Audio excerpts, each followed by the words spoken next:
First thing, let's talk about what makes this community important to you and how does it translate to making the city of Milwaukee something that you think you'll be in charge of? Well, we are walking the streets of Bayview right now. This is the neighborhood that has elected me to serve them since 2004, the county and now the city level. And it is a lovely neighborhood. I think that the quality of life here, the great schools, the great houses, the green space in the park, make it a wonderful place to live and raise a family. And I really want the city of Milwaukee to feel that way for everybody. Every part of the city of Milwaukee should feel safe, should be a place that you can buy and own a home and you can raise a family and go to the best schools ever. And we know that's not the case, though, in many neighborhoods. Right. So how do you translate what you feel here, this sense of community, this sense of home, to other neighborhoods? Well, I want to be a mayor for everybody, and our slogan is "We Are One." And you have to acknowledge the challenges in front of you and be honest. I mean, we are at a crossroads, and the status quo is not working. You know, in this race, I have really pushed. I've put some bold, innovative ideas out there. I've asked about reimagining public safety so that we can all feel safe. I've talked about public education in schools. We've got one right here. I made that a priority. Working families need a break. They really do. And I'm the candidate that stands out. I'm a mother of young children. And that's what I offer is a new vision for the city of Milwaukee. What accomplishments that you're in a position of power, what are you able to point to that says, yes, I've been doing this, you may be looking for a new change, but the things I've done and accomplished can continue? So I could be the first female mayor. It's pretty exciting. The first mommy mayor as well. And the fact that people in this neighborhood have elected me time and time again since 2004 at the county and city level demonstrates that I am a good listener. And when you call me, I take care of things. I've provided action and a vision. Specifically, those pro-working family policies, whether it be raising wages. Just recently, I had a package that improved childcare access for children, and just a few days ago, paid parental leave at the city. Anywhere you look, I've been making it easy for families in Milwaukee to not just survive, but thrive. A lot of bold visions, a lot of big plans. Sometimes tough in city government to get things done, as you well know, probably Right. better than most people will be watching this. How do you keep the faith that your visions can come to fruition? Well, we've got some good funding coming along the way from the federal government. Our COVID relief money, the infrastructure bill, Build Back Better. Look, I want to use that infusion of federal funds not to just change the city of Milwaukee, but change the people's lives in the city of Milwaukee.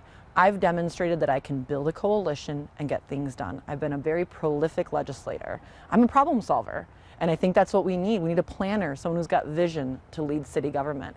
We need a new CEO, new leadership, and I am the woman for the job. MPS has been a big system, a big question for the past couple of weeks. What do you envision for the future for MPS right now? MPS and our public schools is the place and home of great opportunity for the city of Milwaukee. My children are enrolled in Milwaukee Public Schools. I'm a proud graduate of Milwaukee Public Schools. To have a thriving Milwaukee means we need to have a thriving public school system. So I am a huge Milwaukee Public Schools supporter, and I will be invested in making sure that partnership works with the city of Milwaukee. I don't see it as someone else's job. It's my job as mayor of Milwaukee to make sure that students and families are prepared and can succeed. What do you envision for the future for health and safety? This is a big problem, obviously, and it seems every day we have new issues of violent crime in the city. Well, I do put those two together, both public safety and health. As you know, I'm the chairwoman of our Public Safety and Health Committee, and so those have been the two defining issues of just recent times. I think we do need to come out of this pandemic so that people can stay in school, students can stay in school safely, and that parents and people can get back to work and this economy can get back to working for all of us. When it comes to public safety, the way this year has started out is absolutely unacceptable. I'm appalled at the rise in violence and crime, carjackings, reckless driving. There's too many guns on the street. We need a big change right now. Our approach is not working. The status quo is not working. And I do think I'm the woman that has some new ideas. Big ideas for gun violence. What could we expect from a mayorship when putting plans into place? What can we expect?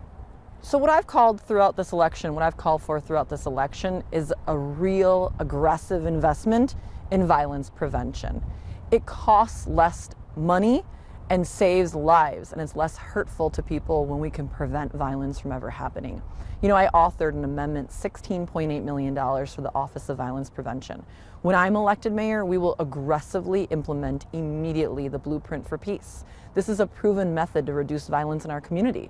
We have to change our approach because what's going on right now isn't working. How do we fight that balance of, is it new laws that will change this, or is it new behavior that will change this? How do you weigh that balance? Well, we have many ways in our budget to get at crime and to reduce the violence. I mean, we have housing needs, we have education needs, we have health needs. There's things we can do to improve people's overall quality of life.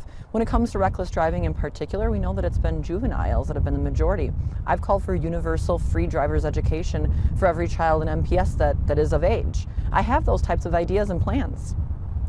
I'm thinking back to gun violence because we just had, I can't keep them all straight, which is how sad. Retaliation has been a big thing also. Is that something that can be addressed from Common Council? I'm so glad that you brought that up because that's exactly what the Office of Violence Prevention does. They go out, they're called interrupters and 414 program, and they meet specifically with victims of gun violence, the families, to make sure that that cycle of trauma stops. We have to stop that cycle. Too many people are getting angry and have a gun easy at their disposal. And it's very dangerous, and I can't, like you, every day seeing the same news over and over. This year is terrible the way that it started. It's got to stop. We have to have a new approach. My last questions were about your opponents. What separates you from them? Obviously, everybody wants a better Milwaukee, a stronger, safer Milwaukee, but how are your ideas specifically separate from several candidates in this field? Well, who do we trust to get it done? We need a new approach. Like I said, this year's gotten off to a very bad start with violence, gun violence, homicides. We need a new approach. Someone like me who has nearly 18 years of elected experience at the county and the city, a mom, a working mother, I can make history as the first female ever. I've demonstrated that I can build a coalition and get things done. I'm a great listener, and why I stand out is I've been pushing on issues. I've had progressive, bold ideas. I'm the progressive in the race. Everyone knows it, and if they want that type of a mayor, someone who's going to co-govern and listen, I'm the woman for the job. What about your opponents, either their ideas or their approach, do you admire or do you take from? Because they can't be all bad.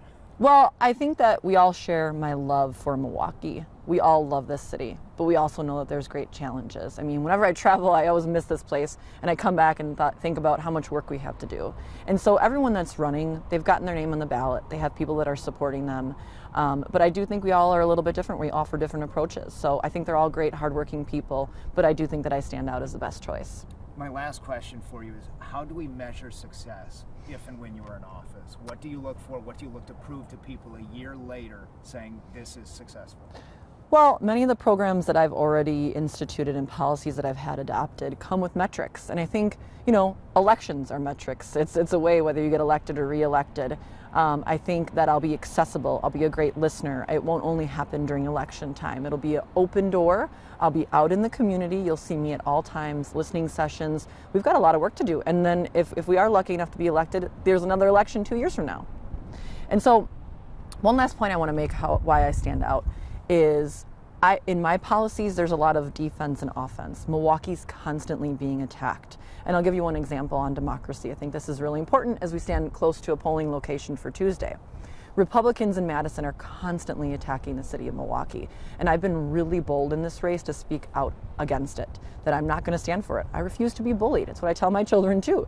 You got to stand up for what you believe in. And that's what I'm doing for the city of Milwaukee.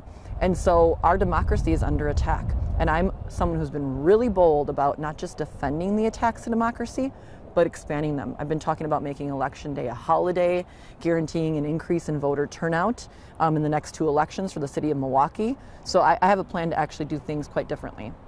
Is there anything else you want to add that we didn't touch on specifically? That was it. Yeah, that was it. Okay.